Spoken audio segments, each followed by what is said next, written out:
How would I describe my compositional style?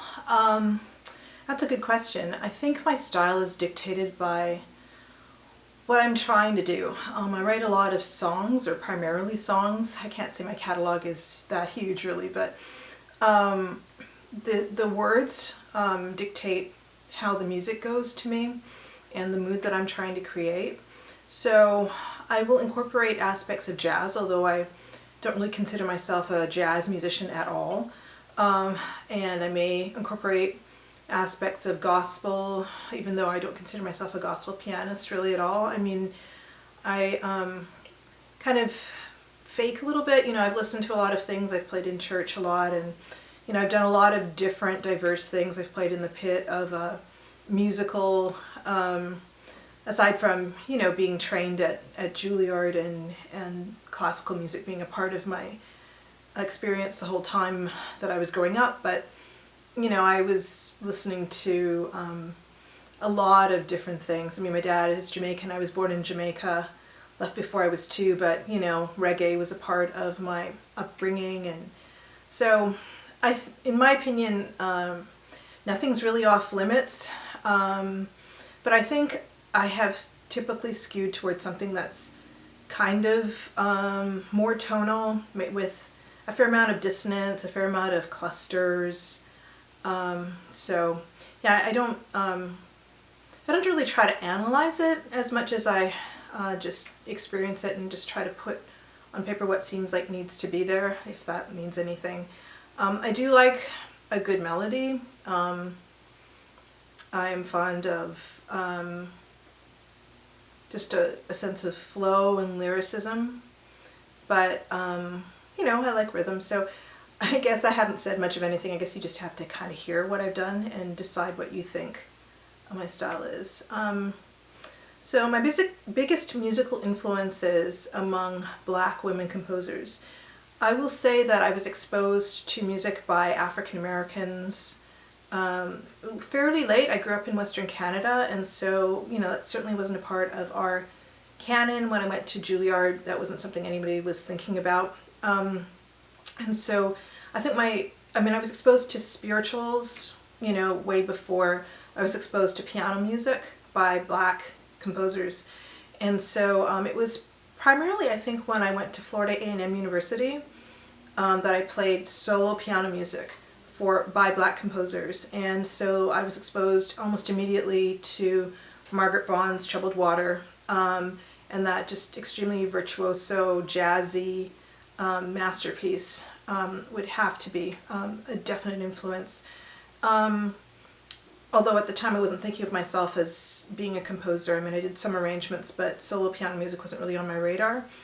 And then, you know, once I was exposed to the Florence Price Sonata, again, you know, she incorporates the spiritual, but this just super virtuoso piece that, yeah, those were the first two that I was exposed to. And then in 2006, I recorded Soulscapes, and part of that idea of recording a whole collection of music by Black women was that, you know, I knew there had to be more there. And so I dug into the Hildegard collection, and so there are a number of composers in there. But I'll say that the main thing that I got out of that wasn't to feel like I was being influenced by one particular person. It was just to see the diversity that was included in that collection. So I don't know that I'm really trying to emulate anyone in particular, but I think the idea of being a Black woman composer and getting some currency from that, and people in some way validating that, you know, to the point that your music actually gets done. I mean, that's something that, you know, learning that Florence Price had won this award early on, and that Margaret Bonds was very successful in getting her music performed, whether she formed her own societies or whatever she did. I mean, all that stuff sort of got into my head as well. Some of the challenges that I've encountered. Well, I will say that I've only really thought of myself as a composer in the last really, I'm going to say 2018 is when I started thinking of myself as a composer. And even that took a little while. Like I was writing art songs and people were really liking them. I mean, I had some arrangements that I'd written that people liked. I'd written an art song at the request of Daryl Taylor in, I think it was 2014. But, you know, it was performed, and he performed it quite a bit actually, this Simon the Cyrenian Speaks. But that was a big surprise. Again, I was looking at it through the lens of like, am I really a composer? Well, you know, I do some arrangements. I think they're nice. I don't know if they're really good. I mean, they sound like they're as good as some things that are out there, but maybe there's something I'm missing. So I had really an inferiority complex about it. So having said that, I wasn't necessarily expecting people to perform my music.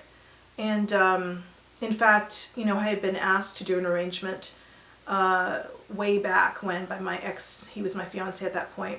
And he'd heard me an arrangement that I did just for fun for some friends of In the Bleak Midwinter, a jazz arrangement.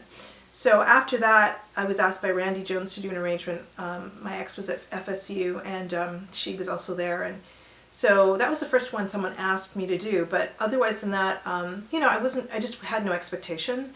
I gave my steel away to Daryl, and maybe 11 years later he said he liked it and was going to record it. And I was like, oh wow, this is cool. But so I can't say I had a lot of trouble because I wasn't really trying to get much done with it. I mean, people would say they wanted things and I'd do them, and that was kind of a one-off thing. I was busy raising kids. I have a special needs. You know, my son has autism, and performing, and you know, I just didn't have time for that. So this is all a surprise to me. So I can't say I've had a lot of obstacles because I haven't really been trying to get it done.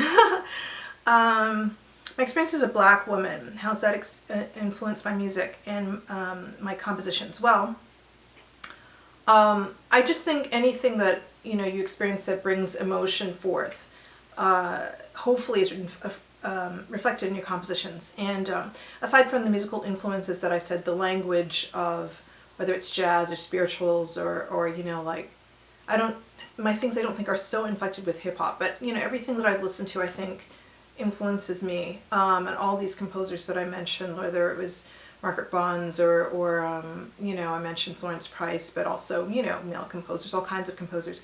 But I think that just, you know, my experience gives me a certain passion, a certain pain from which to draw that creates hopefully something that really speaks to people. And there's a certain what we are up against, the challenges that we are up against as Black women, through no fault of our own, aside from just being a woman and just a human. Hopefully that depth and range of emotion is something that I can communicate, or certainly try to communicate.